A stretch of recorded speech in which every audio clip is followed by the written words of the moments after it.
Aba, syempre, problema na naman. Hindi, joke lang. Wala problema, pinapapa ko lang problema dito sa sapit. Teka, papakita ko sa inyo.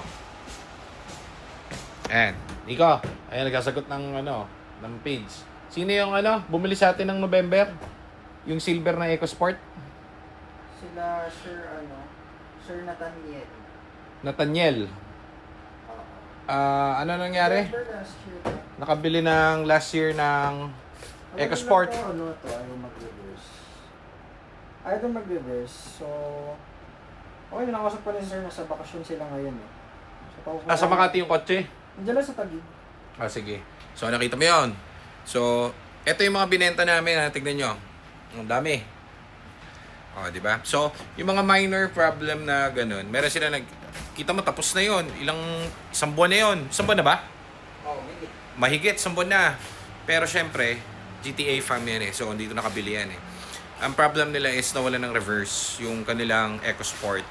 So ngayon, ba't namin kailangan tulungan at ba't kailangan namin servicean? Kasi ganito ang logic dyan. Sasabihin ko sa inyo yun kung bakit. Kung bakit after a month, tutulungan pa rin namin at sinuservicean namin yung mga nakabili sa amin ng kotse. Yun kasi guys, is palit na yung buong tranny system niya mga yan. Imposible mo yung masira. Ngayon, may lalabas at lalabas dyan mga hiccups katulad yan. No? Ngayon, paano namin agad alam at paano kaya namin tindigan yung mga ganyan? Kasi alam na agad namin yung issue niyan eh. So, di ba, gamit-gamit nila. So, kung gamit-gamit nila yan, walang problem, edi goods yung kotse. Ngayon, may mga times na depende kung saan ginagamit at paano ginagamit, nagkakaroon ng fault yung mga sensor. So, ang may fault dyan, sigurado, is yung transmission sensor, yung input-output shaft. So, yun lang yun. Paano namin alam? Kasi bago yung mga nakakabit dyan, may record kami yan. Okay? Kasi nangihinayang kami kapag tinirada na, kunwari, nag-inquire sila sa ibang gagawa, kunwari, in-inquire nila sa ganito, gumagawa na ganito. Which is marami namang gumagawa magagaling. Kaso lang, hindi alam nung gagawa yung history. So dito kasi syempre, palitan mo yung buong tranny system, may goods yan. Kaso syempre, may iba pang parte yan. Kunwari, mga sensor. So sigurado, sensor ang problem yan. Kaya papupuntahan natin doon sa tao natin, siguro baka tomorrow. So papupuntahan natin, papalitan natin yung sensor. Kahit huwag mo na i-scan, kabisado na namin yan. Bakit? Alam ka naman, masira yung bagong transmission niya.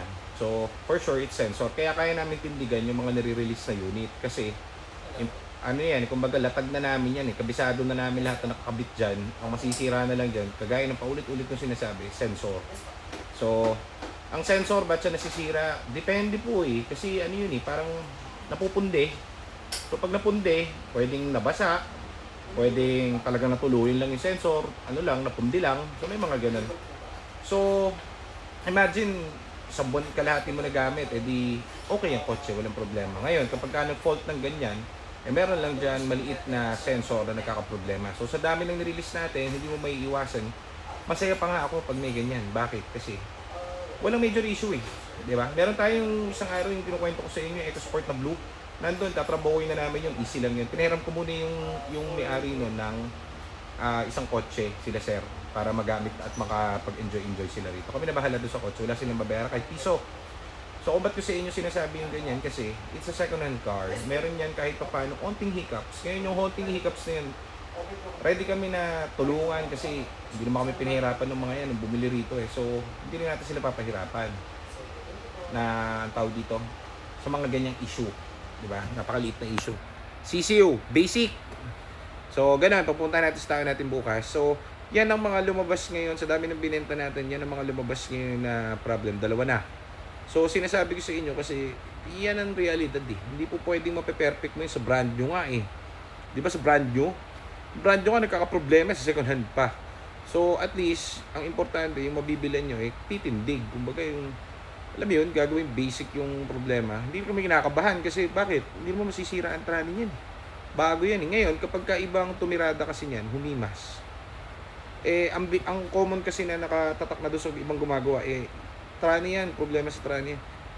O di, nagka-leche-leche na, nagka-problema na yung may-ari kasi iba na yung diagnose. O di, doon ka sa binilan mo. Diba? O, ganun lang. So, tirayan natin bukas. So, yun lang naman, wala namang iba. Ay, Merry Christmas sa mga bumati, ang dami nyo. Sinasagot na ni Nico lahat ng mga nag-message sa page natin. So, yan. Na-chika ko lang sa inyo. So, tayo naman nag-ano na rito, nagpe-prepare ng mga re-release ulit ng mga unit. So, abangan nyo. Tapos, January ulit tayo magre-resume ng matindihang bentahan ng kotse. Tayo ay magpapalakas muna. Ngayon, may mga binibili kaming kotse ngayon. Iniiwasan ko muna i-post dahil baka sugurin na naman kami ng mga taong bayan. May sold na naman. Yung mga bagong dating na Yan, yung mga napitikan na naman ng camera yung iba.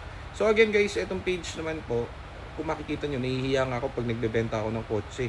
Wala masyado talaga dito na for sale po, for sale, ganyan. Wala po kasi sold na halos yung mga unit agad. Mas maganda, puntahan nyo po para ma-check out nyo yung mga units natin kasi ang pangit kung makikita nyo lang sa video-video, oy, for sale, sale. Wala kayong masyado makikita ganun dito na, yo, for sale, may for sale, Tucson, for sale, EcoSport for sale, ganun. Wala masyado. So, mas maganda, punta kayo dito, check out the unit. Ngayon kung may available, edi usap tayo. Puntahan nyo po dito. Ganon. So, yan ang importante guys. Tandaan nyo, pag second hand na kotse, para sa akin, mas mainam siguro. Bumili ka dun sa community league. Kita mo naman yung serbisyo natin, abot hanggang kabilang dulo ng universe, pare. So, yun lang naman. See you and sana matindi New Year natin ngayon. Sana wala masyadong magpaputok. Niisip ko kasi wala masyadong bubong dito eh. Baka bagsakan ng kuitis yung mga alaga ko rito. Iisipin ko pa. Isipin ko muna ng malalim guys. So, yan lang muna ang chika natin for today. So, salamat sa inyo. Message nyo kami kung kahit ano man, kahit kung ano yung message nyo. Doon nga pala sa mga nagme-message naman po. Marami kasi ako nare-replyan kapag wala na akong ginagawa at meron na akong we time. Nagre-replyan ko yung ibang nag-message po dito sa page. Yung problema yung iba nagtatanong. Hindi ko magets yung tanong. So, hindi naman ako galit. Kumbaga sinasagot ko pa rin kaso minsan walang logic yung question. So, kunwari ang question po nila ano ba tawag dito? Boss, may gumagawa ba kayo ng ganito? Yung ganyan, yung ganon, yung ganto. So, meron na agad siyang ipagagawa, pinapakot niya. So, ngayon, sabi ko, opo, nagagawa naman po yung ganyan. Pero, sabi niya, sabi nila, magkano saka surbang magagawa? Sabi ganun dun sa message. Sabi ko, teka lang, boss. Kasi, hindi naman kami nag-diagnose siya. Nag-diagnose siya ibang shop. So, paano mo na-pinpoint na yan yung papagawa mo? If iba ang tawag dito nag-diagnose. May ibang diagnose namin dyan. So, mas maganda kapag ka nagpaparepair ka, huwag nyo itanong yung diagnose, magkano, ganyan. Dalhin nyo para makita natin. Kasi, sabi ko nga sa inyo, sideline lang natin yan, yung mga repair. All welcome naman dito, kahit di nyo sa amin nabili, pwede naman. Ngayon, minsan kasi, may nagtatanong, parang out of the universe yung tanong eh. Kumbaga, ang tanong, kunwari, nakaka-weirdo yung tanong eh. Kunwari, boss, nilinis po dito sa shop na ganito yung ano tawag dito? Ano tawag doon, Nico? Yung electronic throttle body. Nilinis po yung Nako, nilinis. Electronic nga yun eh, ba't nilinis? Kaso sira pa rin daw, sabi niya. Baka po, diyan ko na lang po ipagawa sa inyo. Bago nyo ipagawa, pa-check nyo po muna rito if yan yung problema. 'Di ba? Kasi, paano ko malalaman? Hindi ko naman nakikita. Meron namang ibang may message, nare-replyan ko rin. Mga tiga Mindanao, what's up sa inyo? Pati mga tiga Visayas.